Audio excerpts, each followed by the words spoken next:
오늘은 하나님의 자녀로 살아간다는 것이라는 제목으로 하나님의 말씀을 함께 나누도록 하겠습니다.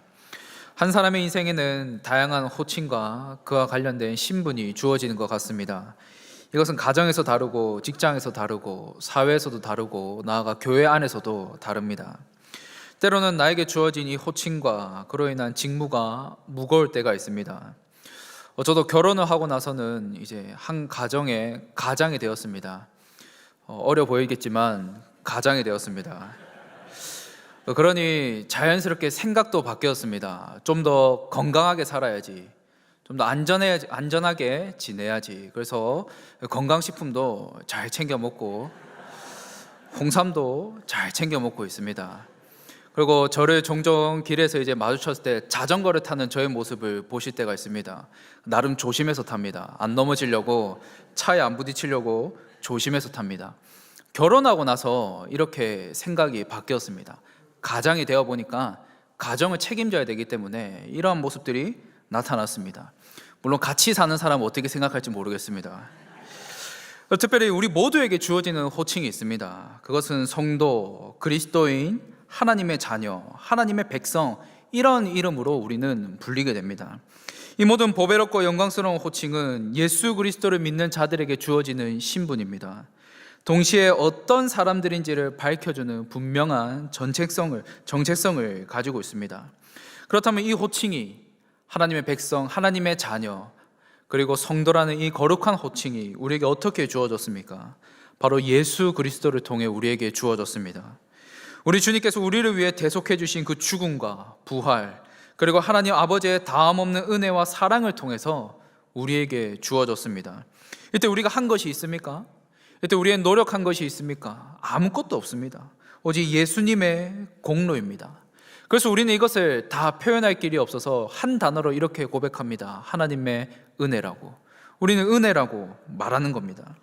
그렇게 이것을 진정으로 깨닫고 믿는 성도는 자신에게 주어진 삶 속에서 하나님을 믿으며 신실한 성도로 살고자 하는 그 마음속의 열망과 갈망을 가지고 살아갑니다. 특별히 오늘 본문에서는 하나님의 자녀이자 성도인 우리가 어떻게 살아가야 될지를 말씀해 주고 있습니다. 사도 바울은 빌립보 교회 성도들이 성도로서 거룩한 삶을 계속해서 살아가기를 원했습니다. 특별히 빌립보 교회는 큰 문제가 있지는 않았습니다. 다른 이제 초대교회 그 시대들 보면 다른 교회들은 너무나 많은 문제들이 있었지만 상대적으로 빌립보 교회는 그렇게 큰 문제가 있지는 않았습니다. 그러나 잘 달리는 말에 책짓질 한다는 말처럼 사도 바울은 이들이 계속해서 더욱 거룩한 성도로 살기를 바랬습니다. 이것은 빌립보 교회를 향한 권면을 보면 알 수 있습니다. 빌립보서 1장 27절 상반절의 말씀을 보시면 오직 너희는 그리스도의 복음에 합당하게 생활하라 라고 말씀합니다. 무엇이라고 말씀합니까? 복음에 합당한 삶을 살아가라고 권면하고 있습니다. 즉 빌립보 교회를 향한 사도 바울의 이 권면은 너희들은 지금처럼 계속해서 하나님의 자녀답게 살아가야 된다. 너희들은 계속해서 거룩한 성도답게 살아가야 된다라는 그 정체성을 일깨우면서 이들을 권면하고 있는 겁니다. 그리고 오늘 본문에서는 이렇게 말씀합니다. 오늘 본문인 빌립보서 2장 15절의 말씀을 보시면 이는 너희가 흠이 없고 순전하여 어그러지고 거스르는 세대 가운데서 하나님의 흠 없는 자녀로 세상에서 그들 가운데 빛들로 나타내며. 무엇이라고 권면하고 있습니까? 하나님의 흠 없는 자녀로 살아가야 된다라고 말씀하고 있습니다. 성도 여러분, 빌립보 교인들을 향해 하나님의 흠 없는 자녀로 살아가야 된다라는 이 사도 바울의 이 권면은 오늘날 우리에게도 마찬가지로 적용이 됩니다. 앞서 말씀드린 것처럼 이 세상을 살아가는 우리에게도 세상과는 다른 호칭과 그에 따른 신분이 우리에게는 따라옵니다. 이것은 한마디로 우리 또한 성도답게 살아가야 된다는 겁니다. 그렇다면 성도답게 사는 것이 무엇을 의미할까요? 성도는 거룩한 사람들을 뜻합니다. 그렇게 세상의 사람들과 똑같은 방식으로 똑같은 모양으로 살아가는 것이 아니라 거룩한 성도로 이 세상 가운데 우리는 살아가야 된다는 겁니다. 그렇다면 거룩한 성도다운 모습에는 어떠한 모습들이 있을까요? 오늘은 세 가지로 한번 살펴보겠습니다. 첫째로 순종의 모습입니다. 12절 말씀을 한번 보겠습니다.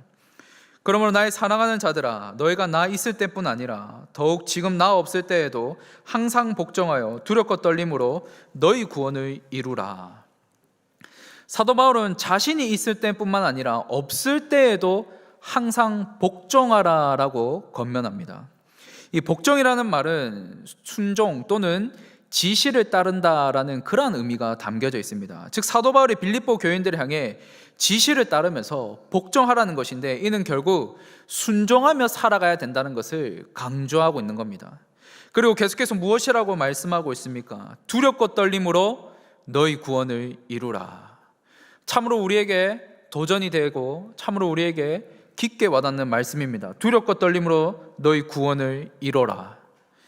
이 두렵고 떨림으로 너희 구원을 이루라는 이 말씀은 우리 스스로의 노력과 힘으로 구원을 이뤄 나가야 된다, 그런 말이 아닙니다. 이 말씀은 구원의 현재적인 차원을 의미해서 말하는 겁니다. 즉 하나님의 자녀로서 은혜로 이미 구원을 받았다면 구원받은 자로서 계속해서 죄를 멀리하고 하나님께 순종하며 살아가야 된다는 것을 말씀하고 있는 겁니다. 하지만 사도 바울은 이것이 우리의 힘만으로는 가능하지 않다는 것을 알고 있습니다. 그래서 계속해서 이렇게 말씀합니다. 13절의 말씀을 보시면 너희 안에서 행하시는 이는 하나님이시니 자기의 기쁘신 뜻을 위하여 너에게 소원을 두고 행하게 하시나니. 우리가 여기서 이 말씀에서 주목해야 되는 부분은 너희 안에서 행하시는 이는 하나님이시다라는 이 말씀입니다. 이것이 무엇을 의미할까요? 하나님께서 일하신다는 겁니다. 특별히 13절에 쓰여진 이 행하다라는 이 말씀을 보시면 이 원어적 의미에는 능력 있게 일하신다라는 그런 의미가 담겨져 있습니다. 그렇게 사도 바울은 빌립보 교인들을 향하여 하나님의 자녀로서 순종하며 살아갈 수 있도록 하나님께서 능력 있게 일하시고 하나님께서 인도하시고 하나님께서 붙드시고 계신다는 것을 말씀하고 있는 겁니다. 그리고 두렵고 떨림으로 너희 구원을 이뤄 나가는 것 또한 하나님께서 도우시고 하나님께서 이끄신다는 겁니다. 그래서 유명한 신학자가 있습니다. 존 머리라는 유명한 신학자가 있는데 그 신학자가 이런 말을 했습니다. 우리가 계속해서 일할수록 우리는 더욱 모든 은혜와 힘이 하나님께 속한 것임을 깨닫게 된다라고 말했습니다. 모든 것이 하나님께 달려있음을 더욱 깊이 깨닫게 된다는 것을 의미합니다. 그렇다면 결국 우리가 하나님의 자녀로서 두렵고 떨림으로 구원을 이뤄 나간다는 이 말이 결국에는 무엇을 의미할까요? 그것은 바로 성화의 삶입니다. 성화는 평생을 거룩한 삶을 추구하며 변화되어져 가는 겁니다. 이 거룩한 삶은 단지 겉으로 거룩한 척, 겉으로 깨끗한 척, 그걸로 이루어지는 것이 아닙니다. 두렵고 떨림으로, 즉 거룩한 삶을 살기 위한 노력과 하나님이 향한 그 경외심을 가져야 합니다. 하지만 우리의 힘만으로는 결코 이 성화를 이뤄 나갈 수는 없습니다. 우리의 힘만으로 성화를 이뤄 나가겠다 한다면 분명히 실패하고 말 겁니다. 그래서 우리 안에서 성령님께서 일하시고 도우시는 겁니다. 우리 안에 계신 성령님께서는 성도로 하여금 죄를 미워하고 죄를 싫어하고 죄를 가까이 하지 않도록 앞으로 계속해서 우리가 거룩한 삶을 살아갈 수 있도록 성령님께서 우리 안에서 도우십니다. 나아가 성령님을 통해 변화되어져 가며 성화를 통해 계속해서 그 하나님의 성품과 예수 그리스도를 우리는 더욱더 닮아갈 수 있습니다. 그래서 이 같은 성화의 삶, 열매가 나타납니다. 성령님을 통한 이 같은 성화의 삶을 살아갈 때는 열매가 나타납니다. 어떤 열매일까요? 바로 성령의 열매입니다. 이 성령의 열매가 갈라디아서에 나와 있습니다. 갈라디아서 5장 22절부터 24절은 이렇게 말씀합니다. 오직 성령의 열매는 사랑과 희락과 화평과 오래 참음과 자비와 양선과 충성과 온유와 절제니 이 같은 것을 금지할 법이 없느니라. 그리스도 예수의 사람들은 육체와 함께 그 정욕과 탐심을 십자가에 못 박았느니라. 이 말씀이 바로 성화의 삶을 살아가는 자들에게 나타나는 모습이라는 겁니다. 열매라는 겁니다. 사랑하는 성도 여러분, 성화의 삶을 살아가는 성도, 자신의 그 모든 정욕과 탐욕을 십자가에 못 박았습니다. 그렇게 내 마음대로 살아가는 것이 아니라 성령님의 이끌림대로 살아가고자 합니다. 그렇게 우리는 거룩한 삶을 위해 열심을 다해 하나님 앞에 순종하며 살아가야 합니다. 날마다 자기 자신을 하나님의 말씀에 비춰서 하나님을 경외하며 우리에게 주어진 이 삶을, 거룩한 삶을 살아가고자 우리는 해야 합니다. 그러나 순종하고자 할 때 분명하게 우리는 기억해야 됩니다. 이 같은 삶을 살아가고자 할 때 우리의 힘만으로는 가능하지 않다는 겁니다. 우리의 힘만으로 순종하고자 한다면 우리는 실패합니다. 하지만 참 감사하게도 하나님은 우리의 힘만으로 순종하며 살아갈 수 없다는 것을, 성화의 삶을 살아갈 수 없다는 것을 하나님께서 알고 계시기 때문에 우리를 위해서 우리 안에 내주하시는 성령님께서 우리가 성화의 삶을 살아갈 수 있도록 날마다 우리의 삶을 인도하십니다. 그래서 성도는 하나님을 의지할 수밖에 없고, 그래서 성도는 예수 그리스도를 바라볼 수밖에 없고, 그래서 성도는 우리 안에 내주하시는 그 성령님의 이끌림대로 살아갈 수밖에 없는 겁니다. 어린 자녀에게는 부모의 손길이 필요합니다. 부모의 도움이 반드시 필요합니다. 최근에 영화부를 담당하고 있습니다. 영화부에서는 아주 밝은 목소리로 아이들을 대하고 있는데 그 아이들을 보면서 느낀 점이 있습니다. 부모가 없이는 그 아이들은 아무것도 할 수 없구나. 일어서는 것조차 아무것도 할 수 없구나. 마찬가지입니다. 우리는 하나님 없이는 아무것도 할 수가 없습니다. 그래서 우리는 어린 자녀에게는 부모가 손길이 도움이 필요한 것처럼 우리에게는 하나님 아버지 되시는 그 하나님께서 우리에게는 반드시 필요하며 우리는 하나님의 그 친히 인도하심 안에 살아가야 합니다. 사랑하는 성도 여러분, 우리 모두 이 거룩한 성화의 삶을 살아가기 위해, 성령의 열매를 맺는 삶을 위해 성도답게 우리 하나님 앞에 순종하며 살아가 보시지 않겠습니까? 분명한 건 순종하며 살고자 하는 자에게는 하나님께서 도와주십니다. 그렇게 우리가 해야 하는 것은 성도답게 살겠다는 그 결단을 가지고 성령님을 더욱 의지하는 것이며, 그러면 성령님께서는 우리를 열매 맺는 삶, 성화의 삶으로 우리를 이끄십니다. 그렇게 오늘 이 자리에 나오신 성도님들은 성령님을 의지하시어 항상 매일에 우리의 주어진 삶 가운데 순종하심으로 말미암아 삶 속에서 성령의 열매를 맺으며 그 성화의 삶을 살아가시는 오늘 이 자리에 나온 모든 성도님들 되시기를 축복합니다.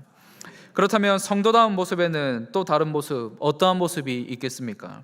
둘째로 불평하지 않는 모습입니다. 14절 말씀을 한번 보겠습니다. 모든 일을 원망과 시비가 없이 하라. 사도 바울은 삶을 살아가는 어떤 방식이나 구체적인 규칙이나 어떤 지혜에 대해서 말하고 있는 것이 아닙니다. 그는 어떤 종류의 사람이 되어야 되는지를 말하고 있는 겁니다. 그렇다면 어떤 사람이 되라고 말하고 있습니까? 바로 모든 일에 원망과 시비가 없는 사람입니다. 특별히 원망이라는 이 단어는 투덜대며 누군가를 험담하는 것을 의미합니다. 누군가를 험담하면서 불평과 불만을 쏟아넣는 것을 의미합니다. 그리고 시비는 논쟁을 의미합니다. 말 그대로 시비 거는 겁니다. 그렇게 사도 바울이 모든 일에 원망과 시비 없이 하라라는 이 권면은 한마디로 불평으로 시비를 걸면서 논쟁을 하지 말라는 겁니다. 그렇다면 왜 사도 바울은 하나님의 자녀로서 불평 불만을 하지 말라라고 권면하고 있을까요? 바로 흠이 없고 순전하게 되기 위해서입니다. 오늘 보면 15절 말씀 우리 같이 한번 읽었으면 좋겠습니다. 오늘 보면 15절 말씀, 오늘 본문 15절 말씀 우리 한 목소리로 같이 한번 읽도록 하겠습니다. 시작. 이는 너희가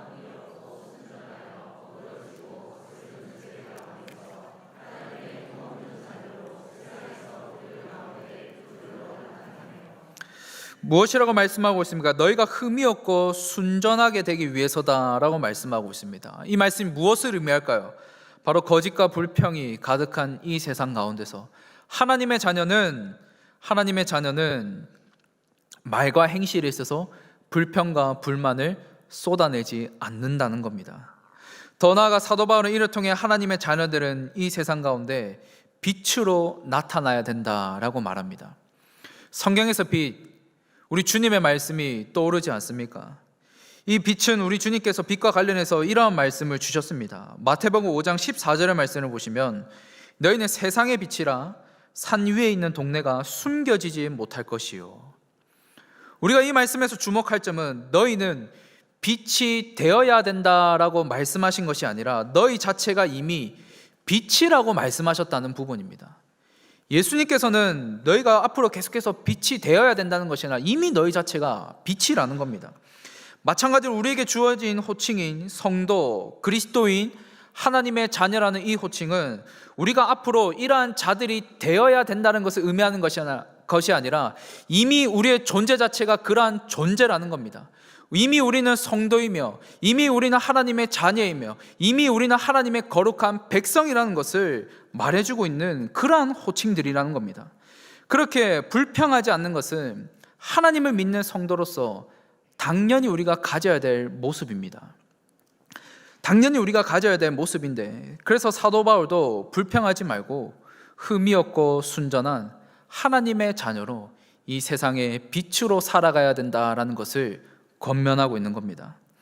성도 여러분, 사람은 너무나 쉽게 불평합니다. 너무나 쉽게 불만의 마음을 가집니다. 지금껏 살아오시면서 몇 번의 불평과 원망의 말을 하셨습니까? 너무 많아서 헤아릴 수 없습니다. 그렇다면 이번 한 주간 얼마나 많은 불평과 그런 불만의 말들을 쏟아내셨습니까? 또는 그런 마음을 품으셨습니까? 우리는 너무나 많은 상황 가운데서 이런 불평과 원망의 마음을 가질 때가 있습니다.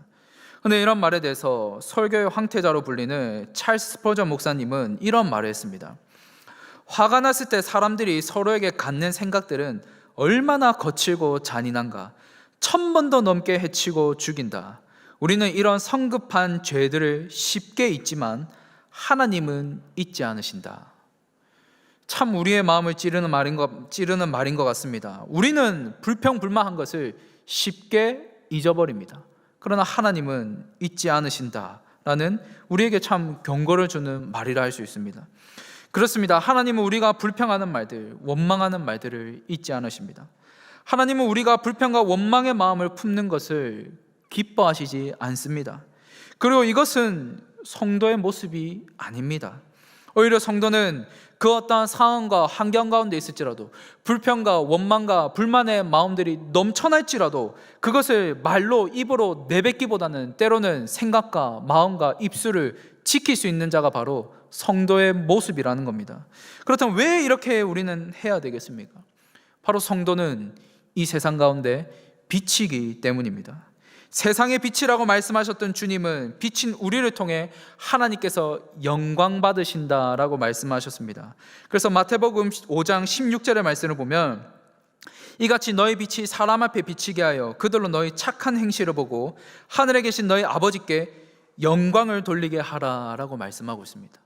세상에 비친 성도들이 이 세상 가운데서 똑같이 불평과 원망과 불만의 마음들을 쏟아내고 그 마음을 품고 누군가를 해코지 하고 그 마음을 품고 원수를 갚으며 살아가는 그 삶, 그것이 과연 성도다운 삶이라고 할 수 있겠습니까? 그 삶을 통해 과연 하나님께 영광을 돌릴 수 있겠습니까? 그렇지 않다는 겁니다.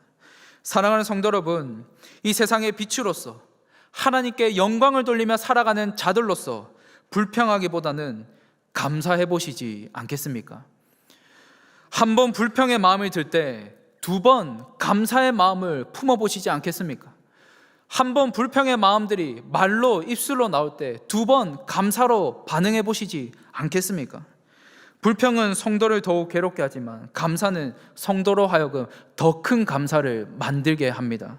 그렇게 오늘 이 자리에 나오신 성도님들은 하나님을 향한 감사를 통해 삶 속에서 더 큰 감사의 고백들이 넘쳐나시기를 축복합니다. 그래서 세상의 빛으로서 하나님께 영광을 돌리며 살아가시는 오늘 이 자리에 나온 모든 성도님들 되시기를 축복합니다. 그렇다면 성도다운 모습에는 마지막으로 어떠한 모습이 있을까요? 셋째로 하나님의 말씀을 붙드는 모습입니다. 16절 말씀을 보겠습니다. 생명의 말씀을 밝혀 나의 다름질이 헛되지 아니하고 수고도 헛되지 아니하므로 그리스도의 날에 내가 자랑할 것이 있게 하려 함이라. 16절 서두에서 이렇게 말씀합니다. 생명의 말씀을 밝혀라고 말씀합니다. 이 밝힌다는 이 말씀은 붙드는 것을 의미합니다. 즉 하나님의 말씀인 이 생명의 말씀을 붙드는 겁니다. 그렇게 사도 바울은 하나님의 말씀을 붙들라라고 권면하고 있는 겁니다. 그렇다면 왜 하나님의 말씀을 붙들어야 될까요? 하나님의 말씀을 붙들어야지 성도답게 살아갈 수 있기 때문입니다. 하나님의 말씀인 성경은 우리가 이 세상 속에서 어떻게 살아가야 될지를, 어떻게 우리의 믿음을 지키며 살아가야 되는지를 말해주고 있습니다. 즉 성도답게 사는 것이 무엇인지를 밝히 비춰주면서 우리를 안내하고 인도합니다. 특별히 성경에서도 수없이 많은 사례를 들어 하나님의 말씀을 모르면 어떠한 결과가 생겨나는지를 이 성경은 우리에게 들려주고 있습니다. 이스라엘 역사상 가장 위대한 왕이라고 평가받는 왕이 있습니다. 그 왕의 이름이 무엇이었습니까? 바로 다윗입니다. 다윗은 하나님 마음에 합한 자로 평가받지만 그 또한 하나님의 말씀을 잘 몰라서 참담한 결과를 맞이했던 그러한 경험이 있습니다. 법궤를 예루살렘으로 옮겨오는 그 과정 들어보셔서 아실 겁니다. 법궤를 예루살렘으로 가져올 때 어떠한 과정이 어떠했습니까? 다윗이 그것을 1차로 가져올 때 법궤를 가져오는 그 방식이 율법에 다 기록되어 있지만 블레셋에 속하는 이교도가 행하는 방식인 수레를 만들어서 새 수레에 그것을 실어서 법궤를 옮기려고 했습니다. 이는 방법 자체가 잘못되었습니다. 법궤는 제사장들이 어깨에 메고 옮겨야 합니다. 이뿐입니까? 하나님의 법궤를 함부로 만지면 안 된다고 가르쳐 주셨음에도 불구하고 어떠한 일이 일어났습니까? 우사가 법궤를 만져서 죽게 되었습니다. 그 결과 1차 법궤로 옮기는 그 일이 실패하게 됩니다. 법궤로 옮기는 일이 중단되었습니다. 이 모든 일이 일어난 그 근본적인 원인이 무엇이었습니까? 다윗 왕조차도 하나님의 말씀을 제대로 알지 못했기 때문입니다. 마찬가지입니다. 오늘날 우리가 이 땅에서 하나님의 자녀이자 거룩한 성도로 살아가는데 하나님의 말씀을 모르니까 이 세상 속에서 성도다운 삶을 살아가는 것이 무엇인지, 어떻게 거룩한 성도로 살아가야 되는지를 모르는 겁니다. 그렇게 사랑하는 성도 여러분, 우리는 성도로서 이 세상 가운데 살아갈 때 죄악이 가득하고 헛됨이 가득하고 거짓이 가득한 이 세상 속에서 살아갈 때 우리는 하나님의 말씀을 더욱 붙들어야 합니다. 이 하나님의 말씀은 우리를 이 세상 속에서 올바른 길로 인도합니다. 이 하나님의 말씀은 이 세상 속에서 우리를 올바른 길로 안내합니다.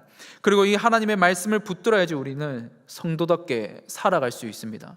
그 믿음의 수없이 많은 그 믿음의 선진들, 그들의 삶은 말씀을 붙드는 삶이었습니다.